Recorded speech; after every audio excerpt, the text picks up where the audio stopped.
Bandang melanda sejumlah wilayah di Pulau Sumatera dan untuk membahasnya sudah bersama kami bergabung melalui sambungan daring ada Boy Jerry Evans Sembiring, Direktur Eksekutif Nasional Walhi. Selamat malam Bang Boy, apa kabar? Selamat malam Mbak, kabar baik. Kabar baik.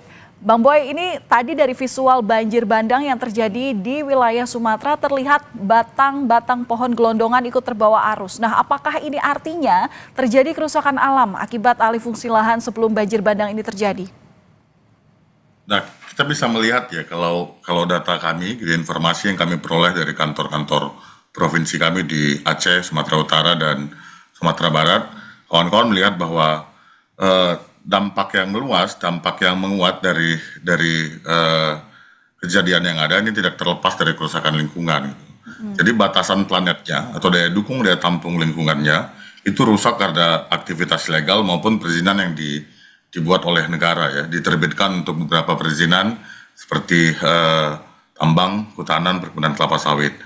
Nah, kita juga bisa lihat kan kalau seandainya gitu ada penyangga-penyangga lingkungannya atau bisa disebut sebagai kawasan lindung, baik dalam konteks tata ruang maupun dalam konteks kehutanan, maka seharusnya nggak terjadi ada hambatan yang luar biasa yang menghalang kejadiannya lebih besar gitu ya, nggak akan terjadi longsoran kayu atau longsoran yang bisa menerobos sampai jauh lebih besar, karena kan konteksnya kawasan lindung itu sebenarnya dia memproteksi ya, memproteksi wilayah-wilayah yang rawan bencana atau wilayah-wilayah yang secara tata ruang seharusnya nggak bisa diterbitkan izin atau dijadikan kawasan khusus lah gitu.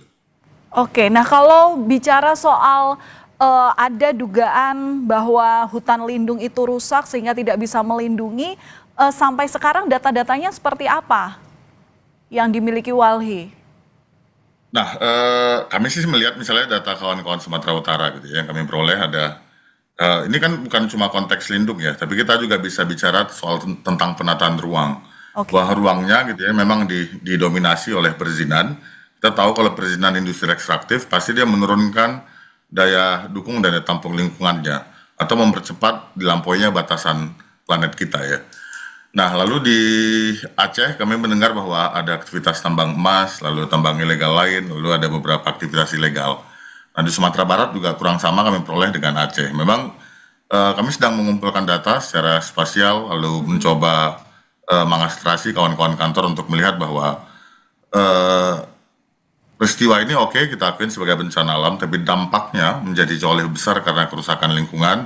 Lalu ini harus jadi masukan untuk negara kita, untuk pemerintah provinsi secara nasional, paling tidak untuk merevisi tata ruang gitu ya, bagaimana penataan ruang itu sensitif dengan isu kebencanaan, dan yang kedua dia merevisi perizinan-perizinan yang ada, kalau dia memang diindikasikan nggak sesuai dengan konteks lingkungannya. Nah, yang ketiga, kalau dibilang kan ada aktivitas ilegal gitu. Nah, sekarang pertanyaannya gini gitu ya, aktivitas ilegal itu yang mengabaikannya siapa? Itu kan negara ya gitu ya.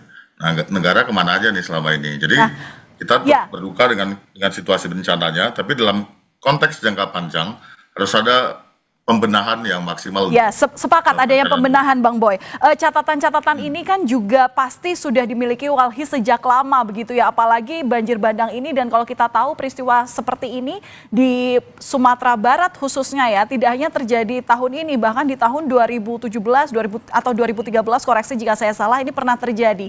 Nah, ini alih fungsi lahan diketahui Walhi sejak kapan? Dan saat periode itu pernah nggak ngingetin bahayanya terhadap pemerintah daerah khususnya? Kami contohkan gitu ya, salah satu di Batang Toru, kami menyampaikan bahwa ekosistem Batang Toru itu nggak bisa diterbitkan izin tambang emas waktu itu. Lalu ada beberapa izin lain. Tapi kan dalam pendekatan bahwa ini statusnya produksi, statusnya fungsinya produksi, dia nggak masuk di kategori lindung, ini nggak didengarkan. Lalu misalnya kita pernah menyampaikan di Sulawesi Tengah dulunya ketika sebelum ada gempa besar bahwa ada palung, ada konteks ancaman kebencanaan gitu. Nah, ini nggak dimasukkan dalam perencanaan tata ruang. Jadi perencanaan tata ruang yang buruk, perencanaan tata ruang yang nggak mengadopsi kepentingan kebencanaan, nggak mengadopsi kepentingan lingkungan, itu sebenarnya membahayakan masyarakat sendiri. Jadi kebijakan negara harus dikoreksi. Ini bukan yang pertama kami mengingatkan gitu ya. Atau misalnya kita bicara dalam konteks karhutla yang terus berulang. Kita nyebutkan gambut udah dong, stop dong dijadiin lokasi perizinan, karena ekosistemnya ketika kering dia akan mudah terbakar dan sulit dipadamkan. Nah, tapi kan kita bisa lihat bahwa kebijakan perizinannya, aktivitas legalnya terus dibiarkan atau dilakukan oleh negara. Oke, baik. Penanganan pasca banjir dan longsor jangan hanya fokus pada perbaikan fisik, tapi juga bagaimana perbaikan pada lingkungan sekitar. Terima kasih sudah berbagi informasi, berbagi insight bersama kami di Kompas Malam Kompas TV, Direktur Eksekutif Nasional Walhi, Boy Jerry Evan Sembiring. Terima kasih, Bang Boy. Salam sehat selalu.